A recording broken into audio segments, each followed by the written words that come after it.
নমস্কাৰ সকলোলৈকে আজি এই 2025 চনৰ বিদায় বেলা আপোনালোকক 2026ৰ শুভকামনা জ্ঞাপন কৰিছো নৱবৰ্ষৰ ইংৰাজী নৱবৰ্ষৰ শুভকামনা জ্ঞাপন কৰিছো সকলোৱে জীৱনলৈ সুখ সমৃদ্ধি কঢ়িয়াই আনক এই বৰ্ষতে আৰু তাৰে কামনাৰে মই পুনৰবাৰ প্ৰাণৰ শিল্পী জুবিন গাৰ্গ দেৱৰ এটি কবিতা পাঠ কৰিবলৈ লৈছো কবিতাৰ শিৰোনাম কাঞ্চনজংঘা জোনাকত মই জীয়াই থাকো জোনাকত মই জীয়াই থাকো ৰ'দত মৰিবলৈ মন তুমিও ৰ'দ দিয়া পোহৰ দিয়া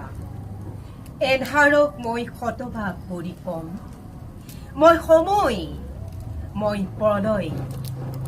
অভ্ৰভেদী বীৰ কাঞ্চনজংঘা ধন্যবাদ।